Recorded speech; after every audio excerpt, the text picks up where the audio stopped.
আসসালামু আলাইকুম রাহমাতুল্লাহ। পবিত্র কোরআনুল কারীম থেকে এমন একটি আয়াত শিখাবো, এই দোয়াটি স্ত্রীর চুলের মুঠি ধরে আপনি যদি দৈনিক 11 বার পাঠ করতে পারেন, আল্লাহর কোরআনের আয়াতের বরকতে, এই দোয়ার বরকতে আপনার স্ত্রী আপনার জন্য বেকুল হয়ে যাবে, আপনাকে পাগলের মতো ভালোবাসবে। চুলের মুঠি কিভাবে ধরতে হবে, আয়াতটি কিভাবে পড়তে হবে, কতদিন আমল করতে হবে, এই সম্পূর্ণ বিষয়, তাহলে অবশ্যই ভিডিওটি কোনো প্রকার স্কিপ করা যাবে না, সম্পূর্ণ ভিডিওটি দেখতে হবে। প্রিয় দর্শক, আমরা অনেকেই দেখি স্ত্রীরা কথা শোনে না, স্ত্রীরা কথা মানে না, অথচ একজন স্ত্রী হিসাবে স্বামীর কথা মানা, স্বামীর কথাই চলা হলো স্ত্রীর জন্য ফরজ। এরপরও আমরা দেখি যে স্ত্রীরা কথা শোনে না। সারাদিন একজন স্বামী কষ্ট করে বাড়িতে আসে, কিন্তু স্ত্রী সময় দেয় না, রাতে বিছানায় তাকে সময় দিতে চাই না। এমন কেন হয় আমরা বলতে পারি না। স্ত্রী কেন জানি আমাকে ভালোবাসে না, কেন জানি দিন দিন সে পরিবর্তন হয়ে যাচ্ছে। সমস্ত সমস্যা দূর হয়ে যাবে ধরে যদি আপনি দৈনিক 11 বার পড়তে পারেন, তেলাওয়াত করতে পারেন, ইনশাআল্লাহ আপনি ফলাফল পেয়ে যাবেন।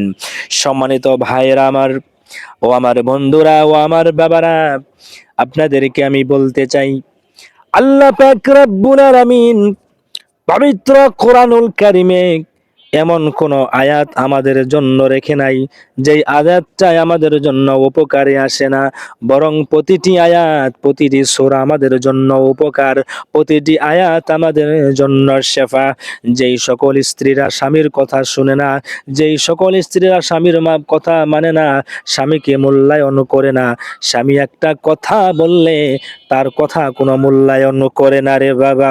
আজকের এই আয়াত যদি আপনি মুখস্থ করি, স্ত্রীর চুল ধরে, চুলের মুঠি ধরে যদি আপনি 11 বার দৈনিক পাঠ করতে পারেন রে বাজান, আপনার সমস্ত সমস্যা দূর হয়ে যাবে।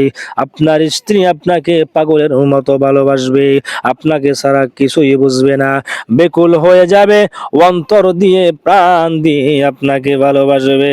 এই আয়াতটা শোনার পরে বলবেন, হুজুর এতদিন আপনি কোথায় ছিলেন? আগে তো আমাদেরকে আয়াতটা আপনি শোনান নাই, বলেন নাই, শিখান নাই। ও আমার বাজান রে, আমি তোমাদেরকে বলবো ভিডিওটা স্কিপ করবা না। আল্লাহর কোরআন থেকে যদি একটা আমল শিখে তুমি করতে পারো, তাহলে বাজান তোমারও সওয়াব হবে, আমারও সওয়াব হবে রে বাবা। এই আমলটা যদি গুরুত্ব সহকারে তুমি 41 দিন করতে পারো রে বাজান, কোনো চিন্তার কারণ নাই। তোমার স্ত্রী তোমাকে কোনো সময় দেয় না, স্ত্রী তোমার কথা মানে না, স্ত্রী অবশ্যই তোমাকে ভালোবাসবে। পবিত্র কোরআনুল কারীমে এই আমলটা তুমি যখন করবে, খুবই গুরুত্ব সহকারে আমলটা করতে হবে। পবিত্র বিছানায় ঘুমানোর পূর্বে স্ত্রীকে নিয়ে যখন তোমরা বিছানায় যাবে, স্ত্রী যখন শুয়ে থাকবে, স্ত্রীর চুলের মুঠি ধরে এই আয়াতটি 11 বার পড়বে। আয়াতটি হলো, রব্বানা হাবলানা মিন আজওয়াজিনা ওয়া যুররিয়াতিনা কুররাতা আ'য়ুনি ওয়াজআলনা লিল মুত্তাকিনা ইমামা। সুবহানাল্লাহ, আল্লাহু আকবার। আমি আবারও বলতেছি, রব্বানা হাবলানা মিন আজওয়াজিনা ওয়া যুররিয়াতিনা কুররাতা আ'য়ুনি ওয়াজআলনা লিল মুত্তাকিনা ইমামা।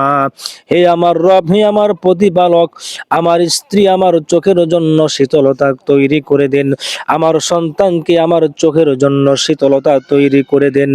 এই আয়াতটি যদি আমরা 11 বার চুলের মুঠি ধরে পড়তে পারি, বাজানো রে, আপনার স্ত্রী আপনার কথা মতো চলবে, আপনার স্ত্রী আপনার বশীভূত হয়ে যাবে।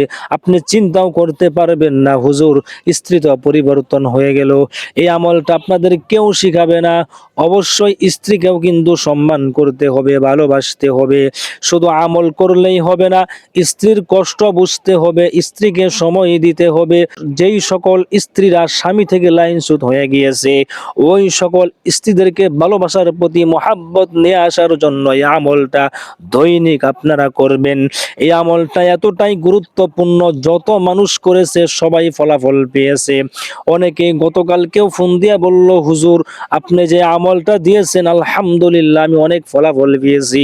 এজন্য আমি তোমাদেরকে বলবো এই আমলটা তোমরা শিখে আজ থেকে আমলটা শুরু করে দাও রে বাজান। কোনো চিন্তা নাই, আল্লাহর কোরআনের আয়াতের প্রতি বিশ্বাস করে যদি আমলটা করতে পারো রে বাবা, অবশ্যই তুমি কোরআন থেকে অনেক ফায়দা হাসিল করতে পারবা। সুবহানাল্লাহ। স্ত্রীকে সময় দিতে হবে, স্ত্রীকে ভালোবাসা হলো বড় একটা ইবাদত।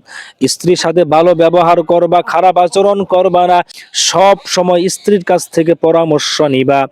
আর তোমার স্ত্রী যদি কুপরামর্শ দেই, তোমাকে যদি কোনো প্রকার অন্যরকম কথা বলে, যেমন তোমার মাকে তুমি বাদ দিয়ে দাও, তোমার বাবাকে বাদ দিয়ে দাও, হ্যাঁ এরকম যেগুলো শরীয়তে সম্পূর্ণ হারাম, স্ত্রী যদি এরকম কুপরামর্শ দেয় তাহলে স্ত্রীর কথা শোনা যাবে না, বরং স্ত্রীকে ভালোবাসা দিয়ে বোঝাতে হবে, স্ত্রীকে স্নেহ করে আদর করে সোহাগ করে তাকে বোঝাতে হবে যে না এই কাজগুলো তো সম্পূর্ণ হারাম, শরীয়তের বিরোধী কোনো প্রকার কাজ আমি করতে পারবো না, যেটা শরীয়ত এবং রাসূল পাক সাল্লাল্লাহু আলাইহি ওয়াসাল্লামের সুন্নাত মোতাবেক ওই আমলটা করতে হবে। আরেকটি আমল হলো তুমি দুরূদ শরীফ বেশি বেশি তোমার পড়তে হবে। 11 বার এই আয়াতটি পড়ে আমরা স্ত্রীর চুলের মুঠি ধরে পাঠ করব। এর আগে পরে একবার যদি দুরূদ শরীফ পড়ে নেই তাহলে আমাদের দোয়াটা এবং ভালোবাসা অতি দ্রুত তৈরি হয়ে যাবে, অতি দ্রুত তোমাকে ভালোবাসবে। অবশ্যই দুরূদ শরীফের আমলটাও করতে হবে। আমি দোয়াটি আবার শিখাচ্ছি, তোমরা ভালো করে মুখস্থ করে নাও। রব্বানা হাবলানা মিন আজওয়াজিনা ওয়া যুররিয়াতিনা কুররাতা আ'য়ুনি ওয়াজআলনা লিল মুত্তাকিনা ইমামা। অনেকেই বলে হুজুর এই দোয়া তো আমরা অনেক শুনেছি, এই দোয়া তোমরা শুনেছো? হ্যাঁ, স্ত্রীর জন্য দোয়া, সন্তানের জন্য দোয়া, স্ত্রী যেন আমার চোখের শীতল হয়, আমার সন্তান যেন আমার চোখের শীতল হয়। আল্লাহু আকবার। এই আয়াতের অর্থ খুবই চমৎকার অর্থ, কিন্তু এই আয়াত স্ত্রীর চুলের মুঠি ধরে যদি তুমি পাঠ করতে পারো তাহলে দেখবে কি হয়। 11 বার পাঠ করতে হবে, আগে পরে একবার করে দুরূদ শরীফ পড়ে নিবে, তাহলে ফলাফল তাড়াতাড়ি পেয়ে যাবে। আমার ভাইয়েরা, কোনো হতাশ হওয়া যাবে না, স্ত্রীকে কষ্ট দিবেন না, স্ত্রীর মা বাবা শ্বশুর শাশুড়িকে কষ্ট দিবেন না, নিজের মাকে কষ্ট দিবেন না। স্ত্রীর জন্য দোয়া করবেন, সন্তানের জন্য দোয়া করবেন, আহাল পরিবারের জন্য দোয়া করবেন, কারণ দোয়াই হলো সবচেয়ে বড় ইবাদত।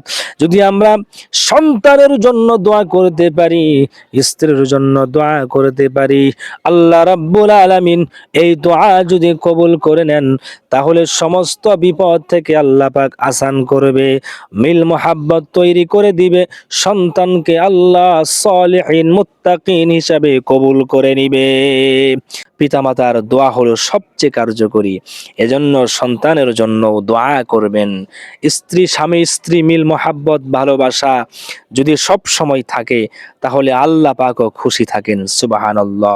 কোন স্বামী যখন স্ত্রীর দিকে তাকিয়ে একবার হাসি দিবে আল্লাহ পাক সন্তুষ্ট হয়ে যায়।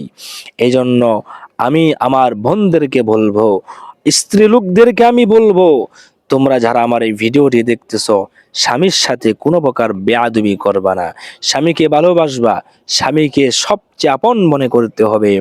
দুনিয়ার সবাই স্বার্থপর, কিন্তু এই স্বামী তোমার মাথার তাজ, স্বামী তোমাকে সবচেয়ে বেশি সময় দেয়, স্বামী তোমাকে সবচেয়ে বেশি ভালোবাসবে, স্বামীর কাছ থেকে ভালোবাসা নিতে হবে। তোমার স্বামী তোমাকে যেইভাবে দেখতে ভালোবাসে ঠিক সেইভাবে তার কাছে তুমি উপস্থাপন করবে। যেই পোশাক দেখতে যেইভাবে সাজতে তোমার স্বামী পছন্দ করে ঠিক সেইভাবে তোমার সাজতে হবে। এটা ইবাদত, অন্য পুরুষের জন্য না, স্বামীর জন্য ভালোবাসা, স্বামীর জন্য চুল আঁচড়াবে, স্বামীর জন্য ডিজাইন করবে, স্বামীর জন্য পার্লার যাবে, স্বামীর জন্য তুমি সব কিছু করতে পারবে, অন্য পুরুষের জন্য নয়।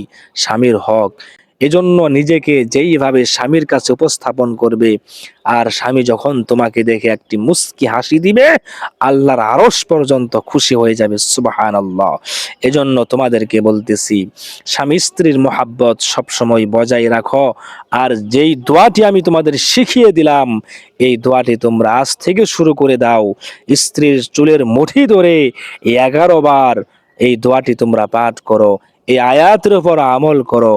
আল্লাহ পাক তোমাদের স্বামী স্ত্রীর মিল মোহাব্বত ভালোবাসা গভীর করুক। এই বলে আজকের ভিডিও থেকে বিদায় নিচ্ছি। যদি এই ভিডিওটি তোমার ভালো লেগে থাকে তাহলে অবশ্যই একটি লাইক দিবে। নতুন দর্শক হয়ে থাকলে চ্যানেলটি অবশ্যই সাবস্ক্রাইব করে রাখবে। আবার দেখা হবে নতুন আরেকটি ভিডিওতে। এই পর্যন্ত সাথেই থাকো, ভালো থাকো। আসসালামু আলাইকুম ওয়া রাহমাতুল্লাহ।